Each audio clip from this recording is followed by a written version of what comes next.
What's going on, D&AD Festival? As mentioned, my name is Luke McCabe, and I will be talking today about show creative direction and the fusion of performance and brand storytelling.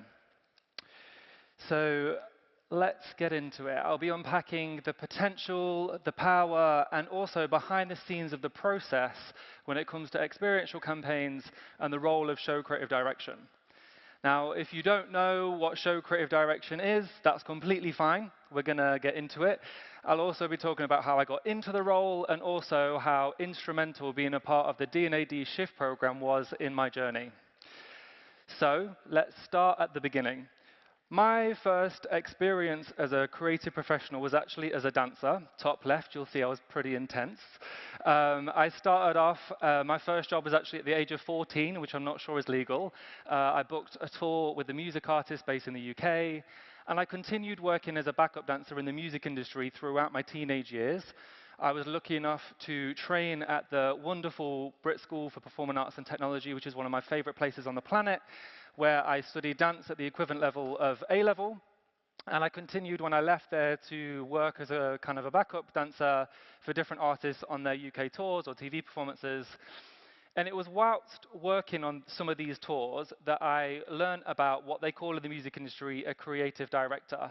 It might not be the kind of creative director that you're used to, though, because whilst I always loved performing, the true love that I had for dance was in the art of choreography, of crafting performances through movement that could tell a story. And so when I learned about these mysterious figures with headsets, like working with the music artists to combine these shows, it felt like my eyes were open. Up until that point, it almost was like there was one paintbrush, and that was choreography, and these kind of music artists, creative directors, had all these different paintbrushes. They were like directing the screen content, the set, the props, the costume design, and I was super excited. And like I said, as you can see, I was a bit intense. And so whilst often being the youngest dancer on the tour, I would also then march my little way up to, with my skinny noodle arms, up to these creative directors, and I'd ask if I could shadow them. As you can imagine, most of them said no. But a few were kind enough to say yes, and what was really interesting is that all three of them came from really different backgrounds.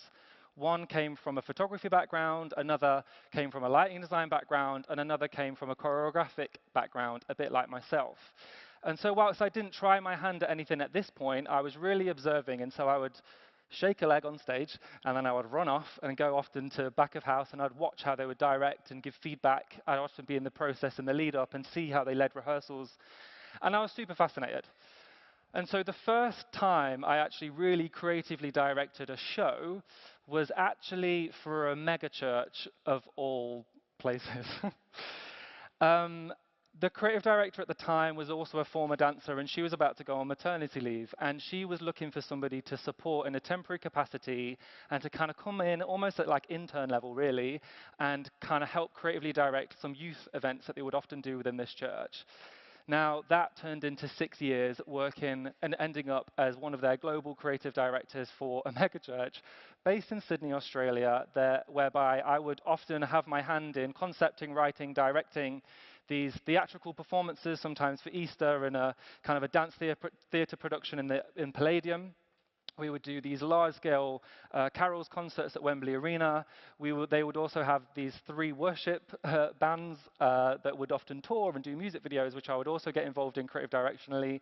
And then they would do these conferences that were essentially 3-day events, and they would often have a certain faith-based theme, and we would kick off with a kind of cinematic trailer that kind of articulated the theme, and that was then led out, and I was involved in creatively directing what the stage design looked like, what kind of the screen content was doing, these big opening performance. You know, there was naturally like preachers, like keynotes designs, I guess, where we would essentially take what is these ancient ideas and truths and then kind of try and articulate that to a more modern day audience. And it was a bit bonkers, and it was very niche, and you know, not everyone's cup of tea, which I totally appreciate. And whilst practically I learned a lot in this space, and I was able to kind of essentially try and fail quite dramatically, there was no other kind of creative director that came from a performance background. So I was able to kind of really find my own fit. It almost felt like a bit of like this own area where I could learn and try my own hand and find my own style. But naturally, Practically, it might have been amazing, but personally, a gay man working for a megachurch is not the easiest thing. Um, in all seriousness, like, whilst my creativity was definitely celebrated, my queerness was tolerated at best and silenced at worst. And whilst that's probably a talk for another time that I won't go into, it was definitely clear that it was potentially time to move on after 6 years. And so I naturally had been in this role of creative direction, right? That's what I knew of what creative direction was. And so I started to apply for jobs in the role of creative direction. And I quite quickly found myself in conversations where they would be like, what's your background, art or copy? And I was like, pirouettes. And so whilst it sounds funny, it actually was quite a scary time. You see, I had obviously worked as a dancer, gone into this megachurch, and that's all I really knew of being a professional creative. And whilst I was proud of all the work that we created and it looks super impressive, it is pretty niche. And I think in the way that I was articulating it at the time, it was really difficult for people to understand how they could translate that into their everyday campaign work or event work or whatever it might be. And whilst it was clear where I could take it in the music industry, anywhere else where I'd been doing kind of a collective of different things in this kind of morphed up role was hard to articulate. And it was a bit of a struggling time, and I definitely felt a bit of imposter syndrome. And it was a pretty worrying, to be honest. Like, do I just silence this part of myself and continue in this world? Like, can I only create in this kind of one niche setting? Or do I just, pull right back, kind of get a bit of a different job and just like let go of all of the world that I've been creating within these shows and these experiences? And that's where I'm really glad that a friend of mine, Ed Amornu, who is also a former shifter, told me about the D&AD Shift program, and I'm so glad that he did. Because I found myself applying and was luckily accepted to be a part of a cohort of just these bonkers types of people. And if you don't know about Shift and the D&AD Shift program, I don't know where you've been. I'm not going to judge you too much, but I will tell you a little bit about it. So it's essentially an industry-led night school for creatives that are kind of self-taught. And in our cohort, it was diverse in the most beautiful sense of the word, from every different background, from different creative expressions, from like we were all pulled together, different ages, different, creative endeavors, and we were all shoved together for like this course of months, where we literally went through what was like a crash course, to be honest with you. It was pretty intense, but in the best possible way. And it really helped us. We were involved with agencies, we did briefs in a day, we were able to have all of these different talks from not just agencies and kind of more traditional setups, but also freelancers that were carving out their own space. And it was phenomenal. And what it helped me particularly was it helped me understand how I could take all of the different skill sets and learn about the different roles and what did resonate and what didn't resonate, and what I could use with my superpowers and my skills that I'd learned along the way and how I could apply it. We got partnered with a mentor, and mine is a woman called Mordecai, who is an absolute force. And her and I still catch up to this day. And essentially, with the Shift program and the whole D&AD Shift team and Mordecai, I was helped and supported to essentially take everything that I did and do and try and create a pathway with it as a freelancer, as what we then started to call show creative direction. And so it's been a few years since I've been part of the D&AD Shift program, so I think the best way is hopefully, if this behaves itself, show you what I've really been up to since.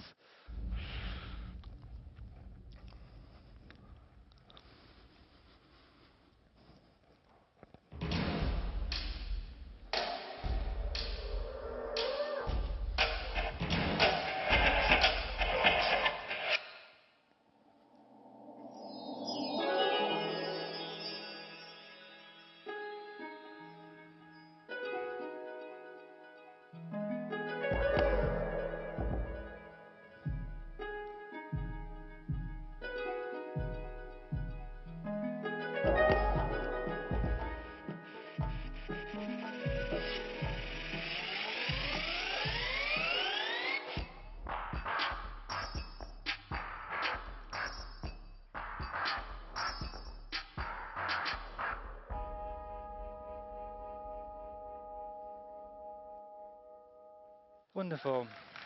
Thank you. Appreciate it. So I now position myself as I essentially work as a show creative director for both music artists and global brands. And sometimes my work looks like just for designing shows just for brands. And it might be like a technology B2B conference where we're taking certain themes and ideas from the conference and creating a big closing spectacle performance, whether or not that's based on human ingenuity and digitalization, or like overcoming obstacles and when things get tough, like building up adversity through emotion, through live performances. Sometimes it's looked like a rain curtain with 11 dancers and an aerial violinist and a choir and butterfly dirigibles and all the kind of wonderful things you can create with a show. Other kind of brand-centric shows has looked like working with the Swiss sportswear brand On in their internal festival that happened actually a couple of months ago. We took all of their employees from around the world and we created a 20-minute fashion show that obviously sold out their new kind of apparel launch, but also we worked with the Masked Singer costume designer to design some custom costumes based on some of the trainers, and we had employees performing in a form of like masked dancer, and we had employees having to guess who it was. And so again, it was a bit like infotainment, so information and entertainment formed together in a kind of memorable show that they won't forget. So that's some of the examples of working purely just with the global brands without the music artists involved, sorry. And of course, in the same way that I started in the music industry, my work in the music industry continues. I am a show creative director for music artists and their TV performances, tours, whether it be the headline shows for people like NSG, O'Deals, the Sugar Babes, Leanne Pinnock. And for the last couple of years, I've been the show creative director of the MOBO Awards, whereby I oversee all of the performances and ensure that they're elevated to a premium and cohesive standard. So that's my work within the music industry or within global brands. And sometimes we get to work on shows that have both involved. And sometimes they are experiential campaigns or live experiences that have both the music artist and the global brands at the center. And that's what I'm going to spend the rest of the time today talking to you about. Because I believe in today's content-saturated world, I think people are craving experiences that they can't get anywhere else. I think that they're craving the unforgettable spectacle, the wow factor, the gasps and the goosebumps that they can get from a live experience. And I think you'd all agree with me, hopefully, that potentially brand partnerships with music artists has been running for a long period of time in different forms of advertising, and there are a number of benefits, whether it be like cultural significance or amplified reach. But it's the partnerships in a live space, in an experiential setting, which really gets me excited. Because if you're not super intentional when creating an event, a brand event particularly with a music artist involved, if we're not intentional, it can be really easy for the artist to overshadow the brand. It can be easy for all the buzz to be about the artist rather than the brand that got them there in the first place. It can be easy to seem like the brand is just a sponsor to an artist concert unless we're super intentional about how we design these experiences, which is where I believe that the power of show creative direction can come in to create these brand experiences that involve music artists, to be intentional and essentially ensure that both the brand messaging and the music artists are like the co-stars of the show. Sounds like a bit of waffle, maybe? So let's maybe talk about some actual practical examples. And so I'm going to talk you through these three that are on the screen right now. All of these kind of campaigns have involved both a big brand and an artist of some kind, and they might have won some awards, and I know some people really love that. I'm more about the kind of audience in awe rather than the awards, personally, which I know is a bit ironic. Pencil people, don't throw anything at me. But essentially, I thought I'd just throw that out there because some people really like the idea of award winning for some reason. Moving on, the first one that I'll talk about is a project that I worked with a wonderful agency at Amplify. And it was for their client Westfield, and this project was called Lady Gaga Celebrates Love for Sale in collaboration with Westfield. Quite a name. And essentially, the crux of the campaign was to celebrate the late Tony Bennett and Lady Gaga's joint jazz album for the second time, Love for Sale. And the ambition was to create these fan zones globally within Westfield stores that essentially was a cohesive, integrated experience. So it wasn't just something that you sat and watched, but that you felt like you were a part of. This process looked like collaborating quite intensely with Lady Gaga's personal creative team, which, as you can imagine, were kind of hard to get on the right calls at the right times, but we managed to do it, really push through, which is great. And we went through quite an extensive design process, as you can see in the middle, of lots of different iterations about how this performance that was pre-filmed and then later kind of live streamed, could be designed. We were able to work with her lighting designer, Leroy Bennett, who was a gift of a human and wonderfully collaborative. And he really understood Gaga's tone, and she trusted him. And then we also led a lot of the design aspect, really leaning into Westfield's brand color palettes. We looked at some stores, we looked at the geometry, we looked at the materiality, and we created an environment that essentially merged these two worlds so that we had these fan zones that also felt like Westfield, but also felt true to Lady Gaga in her kind of jazz world endeavors, which I'm really proud of the team. I'm grateful for Amplify for having me on board. So that was the first project, which felt like a big success.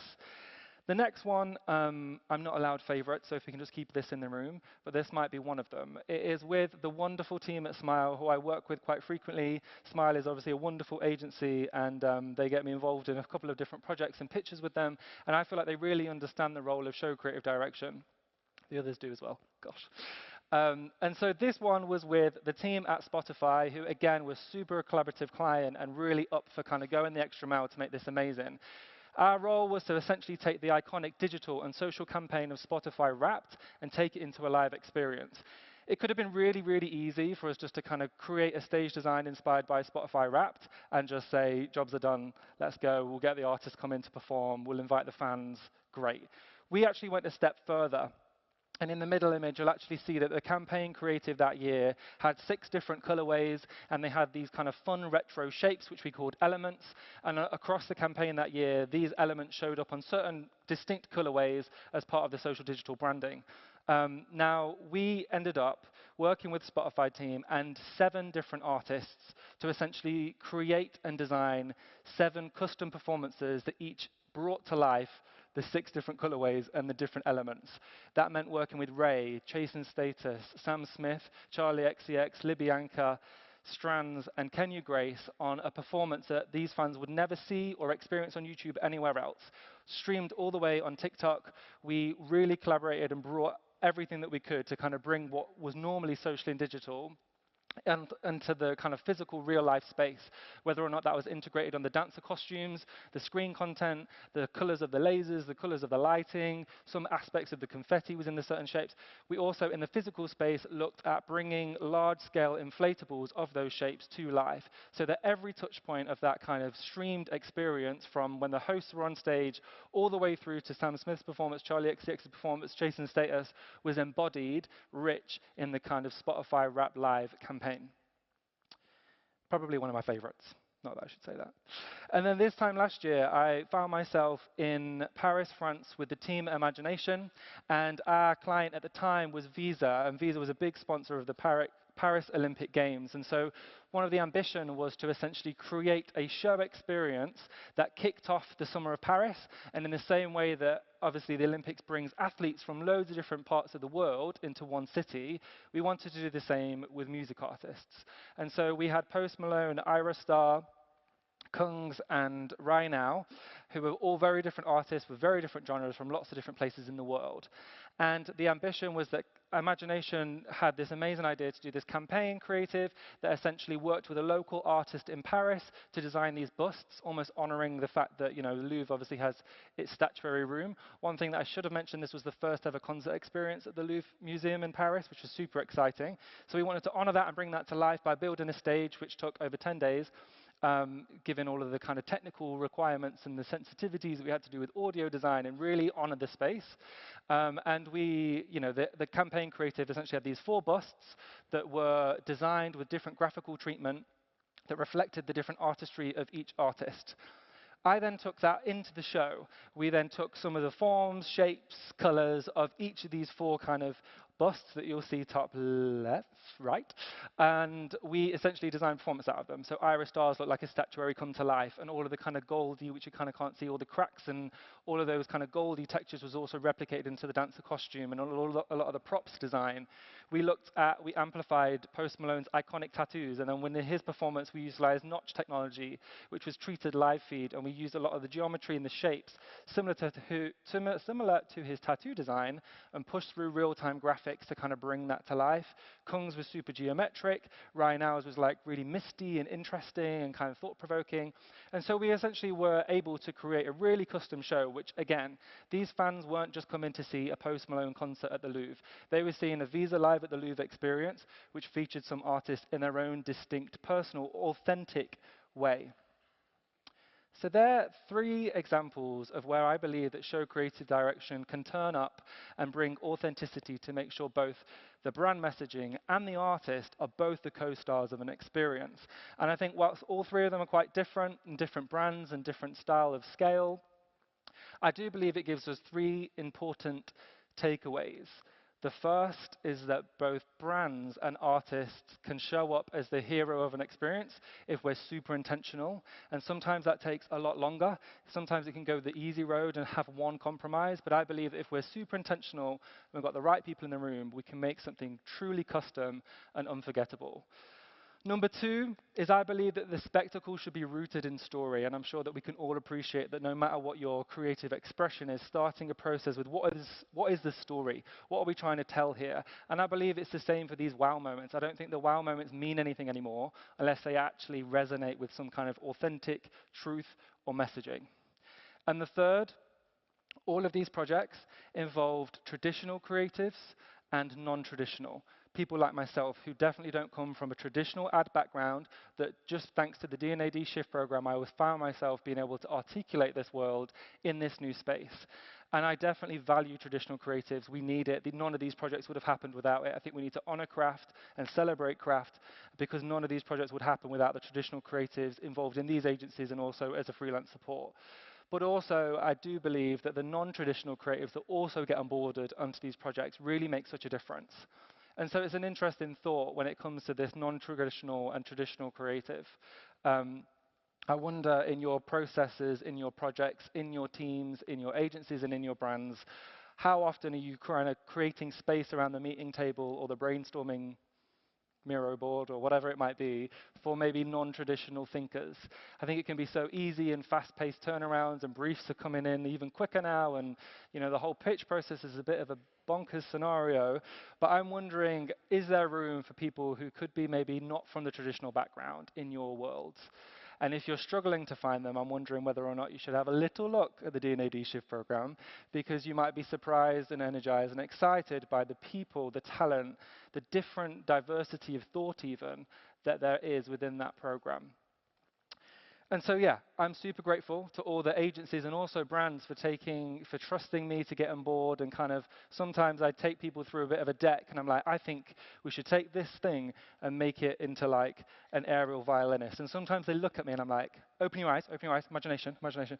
And they buy into it. And so I'm super grateful. I'm super excited for the future of kind of brand and artist live experiences and where it's going to go, not just in advertising, but in sport and in fashion and all the good fun stuff.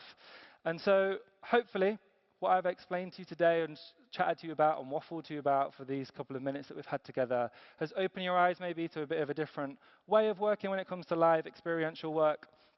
Let's definitely find some time to chat. If not, you can find me digitally. I'm always up for a coffee. I'm always up to talk about Beyonce's Cowboy Carter. And of course, always happy to chat if you think a show creative direction approach could work for a project you've got in mind. Or yeah, let's talk Beyonce any day of the week. Thank you very much, D&AD, for having me. It's been a pleasure. Have a great day.